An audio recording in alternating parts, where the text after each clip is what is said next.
The open source SQL Workbench tool says no Republicans are allowed to use their software. You are not welcome to use their software if you're a member of the Republican Party, they say. Ay, ay, ay. The Apache licensed SQL query tool says that Republicans, among many others, they have a whole list. If you go to their website, if you just I don't know, do a Bing search for SQL Workbench and you'll find it. They have a list, a bullet list, 2 columns worth of political parties and organizations where if you have any relationship to them, you are, quote, not welcome to use their software because, quote, those political parties have, quote, despicable politics and contempt for human rights. Caramba. Now, most of these political parties are in Germany. I believe the developer is German because he has a few German phrases here and there throughout the website as well. But so most of these are from Germany. Some are from Austria, Poland, Hungary. And I'm going to be honest with you. I don't know what some of these political parties even are. I'm completely at a loss. There's some from Turkey, Slovakia, Portugal, and Spain.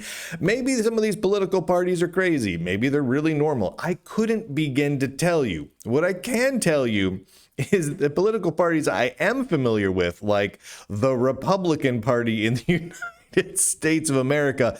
Oh, and also, if I remember correctly, I think is the Labor Party on here. If they're not on here, they were on an earlier version. There it is. Reform UK, Reform Party. Reform Party out of the UK is also not welcome to use their open source SQL Workbench software. They go on multiple rants about all sorts of things, the Ukraine war with Russia and all sorts of stuff. It is extremely political. And if you think that this is just some like afterthought, when you go to the website, this is the first thing you're greeted with. It takes up the entirety of the top page of their website. It's the top of the screenshot page. It's the top of the download page. It's everywhere. They are adamant that you, if you're a Republican or were kind of like a Republican or talked to a Republican once, I'm guessing, you're not allowed. You're not allowed to use this Apache licensed piece of software. Here's the thing. They can't stop you from using the software on these grounds. Under the Apache license, you can grab that source code and do what you want with it as long as you continue to abide by that particular license. But that doesn't stop them from throwing a giant, epic, hissy fit. And what's crazy to me about all of this is that this isn't an outlier. The really weird part about this little thing with SQL Workbench is that it's kind of becoming the norm in open source to specifically discriminate against people who are not extreme leftists. It just is. If you are a centrist, if you are a Christian, if you are a Jew, if you are right-leaning politically, if you're left-leaning politically, but not the right kind of left-leaning politically, you're just flat out rejected. You're not allowed to be part of the project. They don't want you using the software, and on and on. Just to give you a handful of examples. And if you've been following the Lunduke Journal, you for the last few years, you know some of these. We've got OpenSUSE. OpenSUSE is a fascinating one because they literally went on a banning spree where they banned people, including former board members, myself included, who were what they called rotten flesh. So anyone who did not agree under basically threat of banning to wave the trans rights flag. It's not a joke. They were banned from the project completely, and they banned huge numbers of people. So many people got banned from OpenSUSE over the course of about a year or two that this last year, when they went to hold elections for their board of directors, They couldn't find anyone.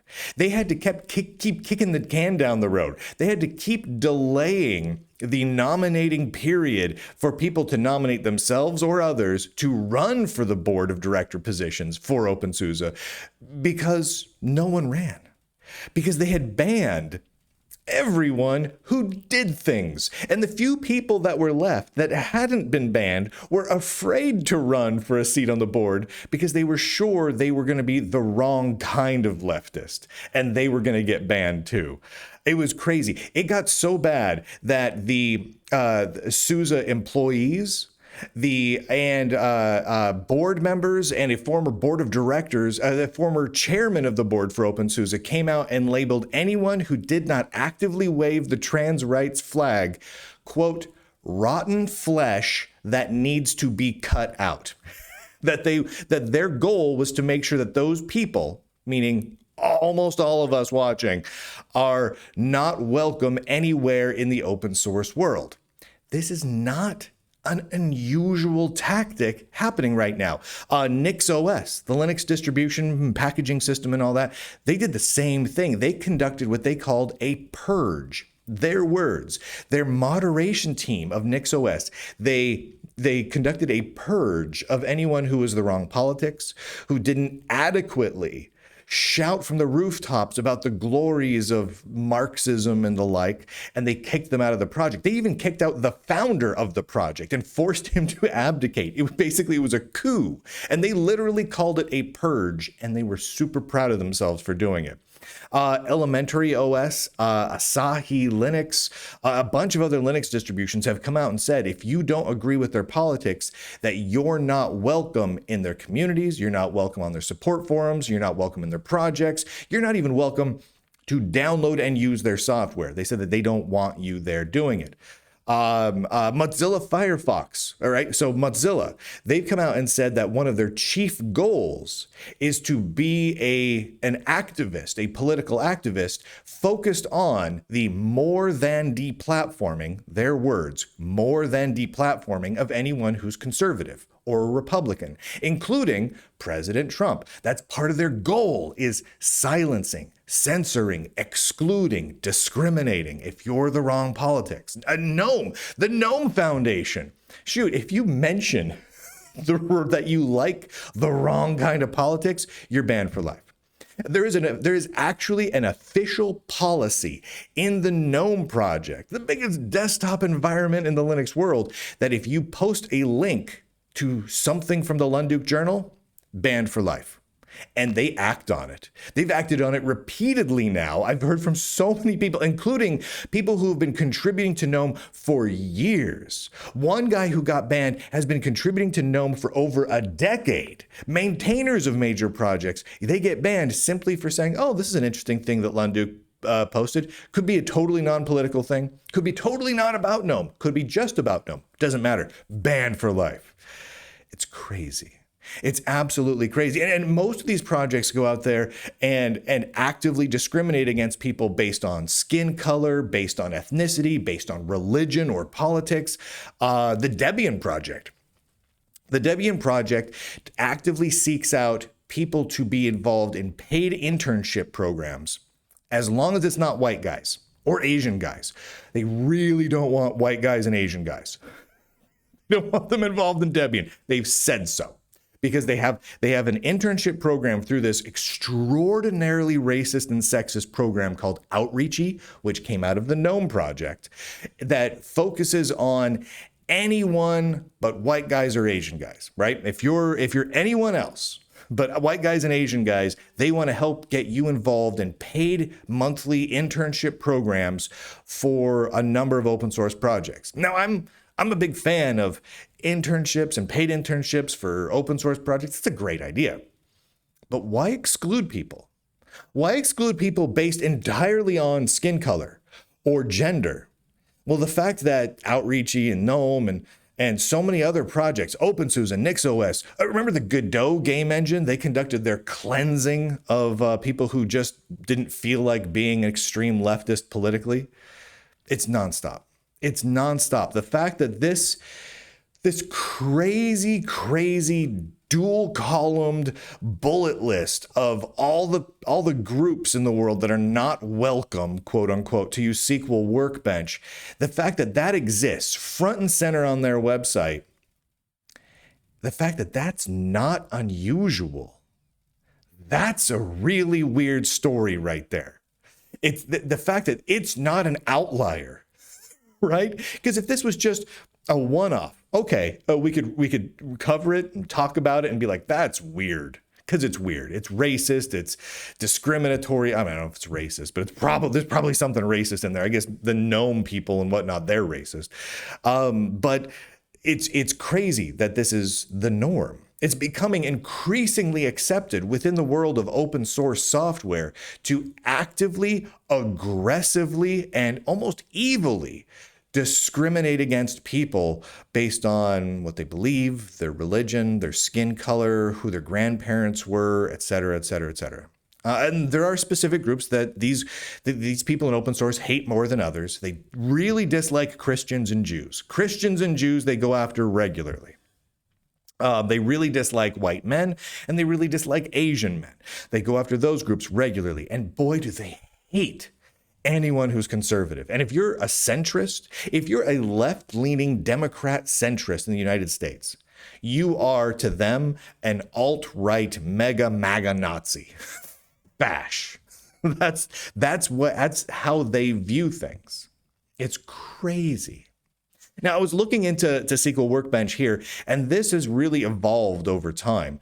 About 2023, a little less than 2 years ago, late 2023, SQL Workbench implemented this list of groups, of political groups that are not welcome to use their software. That's when they really started pushing it.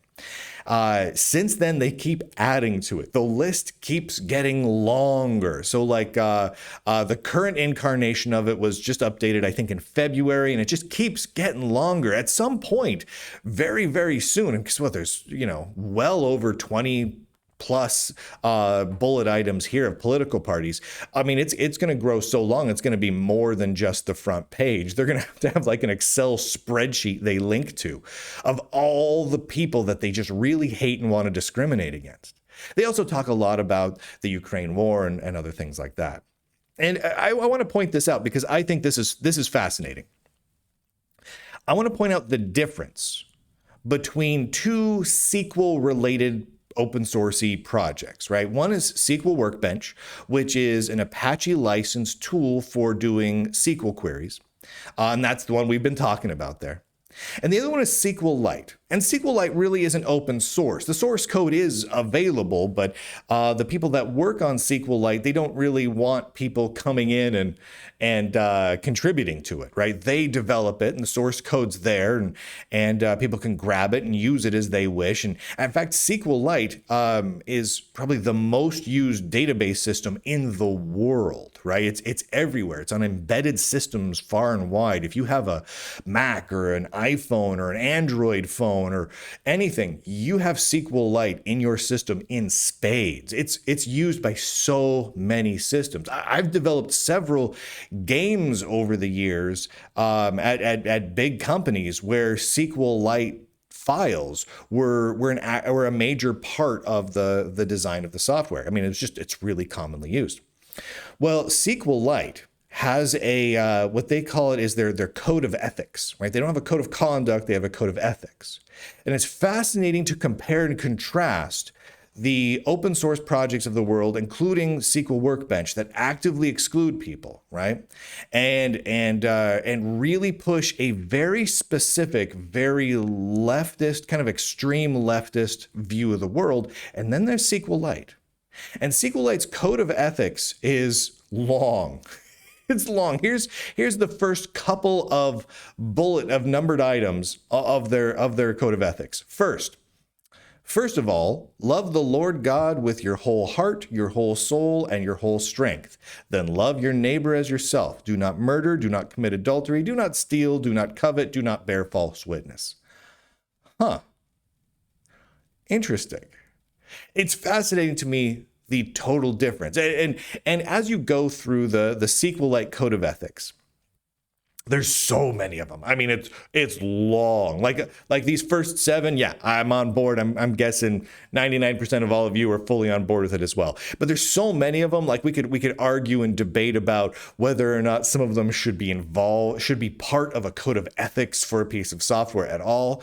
But I kind of love that SQLite has taken this stance of posting this code of ethics there, because it shows a distinct difference in approach, in a mentality, in mindset compared to what so many of the open source projects are doing. And so I really appreciate it. I really do. It's a fundamentally different thing. But I wish I could say that this whole trend of open source projects actively and aggressively discriminating against people looked like it was going to slow down, but it's not.